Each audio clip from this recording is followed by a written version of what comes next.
न्योता मिला है ईरान को। हिंदुस्तान से अगर कभी कोई लड़ाई होती है तो इजराइल की हिम्मत नहीं होगी हमला करने की, तो अमेरिका के लिए बहुत बड़ा झटका होगा। और बांग्लादेश भी कोशिश कर रहा है इस पैक्ट में शामिल होने का। अल मायादीन में यह खबर आई है कि ईरान को न्योता मिला है मक्का पैक्ट में शामिल होने का, यानी सऊदी अरबिया, तुर्की और पाकिस्तान के बीच जो पैक्ट हुआ है उसमें शामिल होने का न्योता मिला है ईरान को।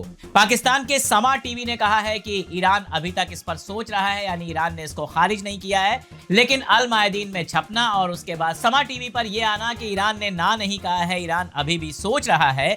और साथ में ईरान की जो संसद है, ईरान की जो सीनेट है, उसकी जो समाचार एजेंसी है, उसकी जो न्यूज एजेंसी है खाने मिलत, उसके प्रमुख हैं मेहदी रहीमी। उन्होंने कहा है कि ईरान को मक्का समझौते में शामिल होने का न्योता मिला है और इस पर सोच विचार हो रहा है, इस पर अभी बात चल रही है। इसका मतलब यह है कि न्योता तो मिला है। ये बिल्कुल क्लियर हो गया है कि मक्का समझौता ईरान के खिलाफ नहीं है, वो इजराइल के खिलाफ है। ये बिल्कुल क्लियर हो गया है। आपको याद होगा कि ट्रंप ने इस समझौते का स्वागत किया था। अब ईरान को शामिल करने वाली बात पर ट्रंप क्या सोचता है अभी तक सामने नहीं आया है, लेकिन जरूरी है यह समझना कि इसके मानी क्या है। आप देखिए, एक चीज बिल्कुल क्लियर है कि जो वार चली, चाहे वो 12 रोजा जंग हो, 12 रोजा जंग के दौरान खाड़ी के मुल्क शामिल नहीं हुए, लेकिन आखिरी हमला जो हुआ था वो खाड़ी में ही हुआ था, वो इजराइल पे नहीं हुआ था। आपको अच्छी तरह से याद है, कतर में वो हमला हुआ था। उसके बाद जो वार चला, उस वार में लगातार खाड़ी के मुल्कों पर हमला हुआ। सऊदी अरबिया, यूएई, जितने भी मुल्क हैं, कतर, जॉर्डन, कोई भी मुल्क ऐसा नहीं बचा जहां अमेरिकी अड्डों पर ईरान ने हमला नहीं किया। ईरान ने यह हमला क्यों किया था? ईरान के हमला करने की दो वजहें बिल्कुल साफ थी। पहली बात तो यह कि हमला अगर अमेरिका और इजराइल मिलकर कर रहे हैं तो फिर दोनों का नुकसान होना चाहिए। अमेरिका को भी ये लगना चाहिए कि अगर हम ईरान पे अटैक करेंगे तो हमारा भी नुकसान हो सकता है। इसलिए खाड़ी मुल्कों में अमेरिका के जो अड्डे थे उनको निशाना बनाया गया, नंबर 1। नंबर 2, खाड़ी मुल्कों को यह एहसास कराया गया कि अमेरिका तुम्हारी हिफाजत नहीं कर सकता है, अमेरिका के बस की नहीं है तुम्हारी हिफाजत करना। और दरअसल अमेरिका तुम्हारे यहाँ जो बेसिस बनाकर बैठा है वो तुम्हारी हिफाजत के लिए है भी नहीं, वो सिर्फ और सिर्फ इजराइल की हिफाजत के लिए है। तो जो सारा सिक्योरिटी अरेंजमेंट था, जो अरब मुल्कों को लगता था कि पैसे हमारे खर्च हो रहे हैं, जमीन हमारी इस्तेमाल हो रही है, तो हमारे लिए फायदेमंद होगा, कभी कोई अटैक हमारे ऊपर अगर ईरान ने किया या किसी और ने किया तो अमेरिका हमको बचाएगा, अमेरिकी डिफेंस सिस्टम हमको बचाएगा, वो सारी की सारी बात झूठ साबित हो गई। ना तो अमेरिका मिडिल ईस्ट की कंट्रीज को ईरान के हमले से बचा पाया और ना ही उसने इजराइल की कीमत पर मिडिल ईस्ट के साथ खड़ा होना चुना। जब इजराइल के पास डिफेंस सिस्टम कम होने लगे तो खबर यह आई कि मिडिल ईस्ट के कई मुल्कों से डिफेंस सिस्टम हटाकर इजराइल में भेज दिया गया। यानी अरब मुल्कों को साफ साफ समझ में आ गया कि भाई इजराइल के आगे अमेरिका हमें नहीं समझने वाला है, कुछ हमें पूछने वाला नहीं है, चाहे हम कितने भी पैसे दे दें।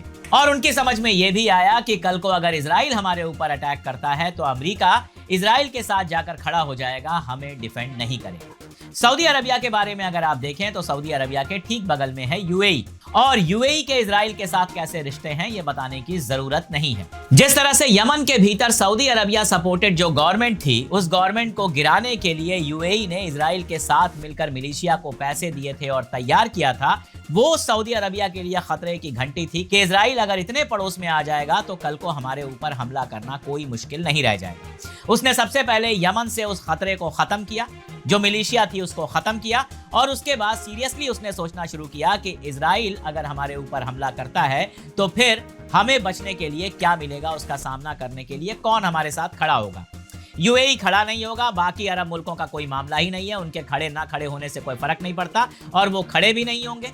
तो उसको दिखाई दिया तुर्की है, और साथ में उसको दिखाई दिया कि एटॉमिक पावर अगर हमारे पास होगी तो इजराइल की हिम्मत नहीं होगी हमला करने की। तो पाकिस्तान से समझौता किया और साथ में तुर्की से समझौता किया। इजराइल जहां पर अगली लड़ाई का प्लान कर रहा था, कई लोग इजराइल के अंदर ये बात कह चुके थे कि तुर्की इज द नेक्स्ट ईरान, यानी ईरान के बाद हम तुर्की पर अटैक करेंगे। तुर्की नाटो कंट्री है, लेकिन उसको मालूम था कि नाटो कंट्री होने के बावजूद अमेरिका सारी दोस्ती दिखाएगा लेकिन जंग में साथ देने नहीं आएगा, इसलिए उसने भी ईरान वार के दौरान ईरान पर हमला नहीं किया, कुर्दों को ईरान में हमला करने के लिए छूट नहीं दी, और अपनी जमीन, अपने आसमान का इस्तेमाल नहीं करने दिया ईरान पर अटैक करने के लिए, क्योंकि वो ईरान से दुश्मनी नहीं चाहता था। थोड़ी दुश्मनी तो ले ही चुका था सीरिया के मामले में। तो तुर्की को मालूम था कि कभी भी इजराइल हमारे ऊपर हमला कर सकता है और ऐसे में ईरान की दोस्ती बहुत काम आएगी। इसलिए ईरान पर हमला करने की जगह उसने जंग से बाहर रहना चुना। तो तुर्की और सऊदी अरबिया की जो ये दोस्ती हुई या समझौता हुआ, पाकिस्तान जिसमें शामिल हुआ, ये सीधे सीधे इजराइल के खिलाफ है। और हाँ, पाकिस्तान चूंकि शामिल हुआ है तो पाकिस्तान दो वजह से शामिल हुआ है।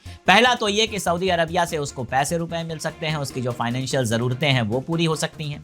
तुर्की से उसको हथियार मिल सकता है। और दूसरा ये कि हिंदुस्तान से अगर कभी कोई लड़ाई होती है तो उस समय सऊदी अरबिया और तुर्की से उसको मदद मिल सकती है। तो सबके अपने अपने स्वार्थ थे और अपने अपने स्वार्थ होते हैं तभी कोई समझौता होता है। इंटरनेशनल समझौता तभी होता है जब दोनों पक्षों को कोई लाभ होता है। अब इसमें आपको पता है कि इजिप्ट को भी शामिल होना था, आखिरी टाइम पर यूएई की वजह से इजिप्ट शामिल नहीं हुआ। अब ईरान को न्योता देने का मतलब यह है कि सीधे सीधे वो ईरान को अपने साथ शामिल करना चाहते हैं ताकि ईरान की तरफ से अगर कोई खतरा हो तो वो खत्म हो जाए, पहली बात। और दूसरा ये कि सऊदी अरबिया हूथी से भी निश्चिंत रह सके। ईरान से समझौते का मतलब ये है कि हूथी और सऊदी अरबिया के बीच में भी कोई ना कोई समझौता कराया जाएगा, वो लड़ाई हमेशा के लिए खत्म हो जाए। तो सऊदी अरबिया अगर ईरान के साथ इस समझौते में शामिल होता है तो उसके दोनों तरफ के बॉर्डर सिक्योर हो जाएंगे, बाब अल मंदेब भी सिक्योर हो जाएगा और स्ट्रेट ऑफ हॉर्मुज से जहाज निकलना भी आसान हो जाएगा।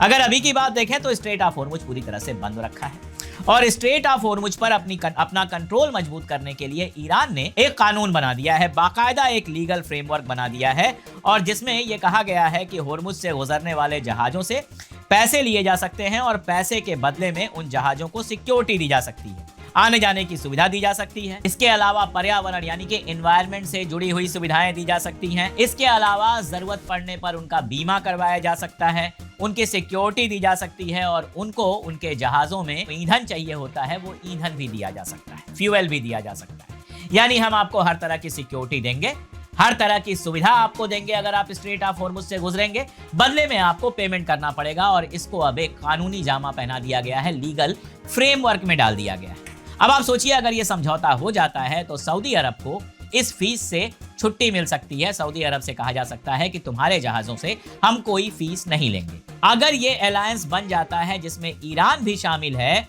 तो आप ये समझिए कि इजराइल की कभी हिम्मत नहीं होगी इनमें से किसी के ऊपर अटैक करने की। ये एक एटॉमिक पावर इसमें शामिल है, इसमें सऊदी अरबिया एक इकोनॉमिक पावर शामिल है और एक मिलिट्री पावर शामिल है तुर्की। अब अगर उसमें ईरान की मिलिट्री पावर जिसने अभी अमेरिका को मात दी है वो भी शामिल हो जाती है तो इसका सीधा मतलब ये है कि ये बेहद मजबूत अलायंस होगा जिसको छेड़ने की कोई भी कोशिश नहीं करेगा। इजराइल का जो डोमिनेंस बनाने का ख्वाब है, जो यूएई और इंडिया और साइप्रस को साथ में लेकर डोमिनेंस बनाने का जो प्लान था, न केवल मिडिल ईस्ट के अंदर बल्कि एशिया के बड़े हिस्से में अपना डोमिनेंस बनाने का जो प्लान था इजराइल का, अगर ईरान इसमें शामिल होता है तो वो प्लान तकरीबन हमेशा के लिए खत्म हो जाएगा। ये गजा के लिए भी अच्छी खबर हो सकती है, लेबनान के लिए भी अच्छी खबर हो सकती है, बाकी मुल्कों के लिए अच्छी खबर है। दिक्कतें कुछ जरूर होंगी क्योंकि सऊदी अरबिया के साथ ईरान की कोई पुरानी दोस्ती नहीं रही है। सऊदी अरबिया ईरान को अपने दुश्मन की तरह ही ट्रीट करता रहा है। और दूसरी बात यह कि अगर ईरान इसमें शामिल होता है तो ट्रंप का स्टैंड क्या होगा? क्या ट्रंप उसके बाद सऊदी अरबिया और पाकिस्तान को दुश्मन मुल्कों में शामिल कर देगा, तुर्की को दुश्मन मुल्कों में शामिल कर देगा? ये एक बड़ा सवाल है क्योंकि जब तुर्की, सऊदी अरबिया और पाकिस्तान का समझौता होता है तब तो ट्रंप उसका स्वागत करता है, ट्रंप उसको वेलकम करता है, कहता है अच्छा समझौता है ये।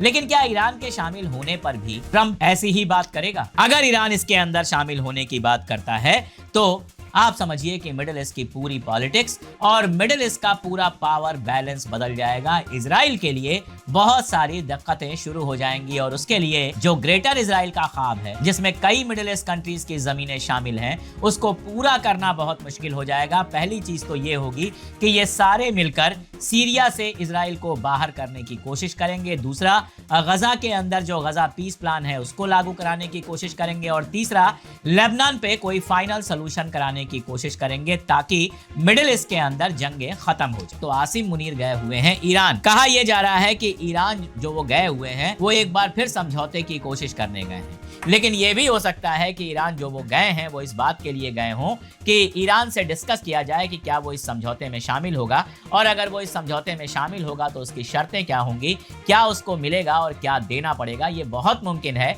कि एक मीडिएटर के तौर पर आसिम मुनीर वहां गए हों ईरान से बात करने के लिए। उधर ट्रंप को कुछ समझ में आ नहीं रहा है तो ट्रंप ने एक बार फिर ईरान के ऊपर बड़े सैंक्शन की घोषणा कर दी है। उसने कहा है कि अब तक की सबसे बड़ी इकोनॉमिक कार्रवाई हम करेंगे, यानी इकोनॉमिक सैंक्शंस और ज्यादा लगाएंगे, जिसका निशाना ईरान के साथ साथ ईरान के साथ जो व्यापार करते हैं, तिजारत करते हैं, वो भी होंगे। ये उनका ख्वाब है जो कभी पूरा होने वाला नहीं है। मैं आपको एक एग्जांपल देता हूं। जॉर्जिया बड़ा छोटा सा मुल्क है। जब सैंक्शन पिछले लगाए अमेरिका ने, तो जॉर्जिया ने कह दिया हम ये सैंक्शन नहीं मानेंगे। इकोनॉमिक सैंक्शन लगाकर वो ईरान को झुका सकते हैं, लेकिन वो ये भूल जा रहा है कि 40 साल से ये सैंक्शन लगे हुए हैं, ईरान नहीं झुका, तो अब नए सैंक्शंस का उसके ऊपर कोई खास असर नहीं पड़ने वाला। किसी तरह का कोई हमला नहीं हुआ है, जिससे ये साफ हो रहा है कि अमेरिकी आर्मी का प्रेशर काम आ रहा है। अमेरिका, ट्रंप ईरान पर हमले की हिम्मत नहीं जुटा पा रहा है। आसिम मुनीर समझौते के बारे में बात करने गए हैं या मक्का समझौते के बारे में बात करने गए हैं, ये बता पाना थोड़ा मुश्किल है। मक्का समझौते में जिस तरह से ईरान को बुलाया गया है, बहुत साफ है कि इजराइल के लिए दिक्कतें और बढ़ने वाली हैं। लेकिन इतना समझ में आ रहा है कि अमेरिका इस बार जंग शुरू करने से पहले काफी सोच समझ लेना चाहता है, बाकी सारे ऑप्शन अपना लेना चाहता है। और ईरान इस बार बजिद है कि अगर जंग होगी तो जंग लड़ेंगे, और अगर बात होगी तो सिर्फ और सिर्फ मेमोरेंडम ऑफ अंडरस्टैंडिंग में जो चीजें तय हुई थी उस पर बात होगी, उसके अलावा कोई भी बात नहीं होगी।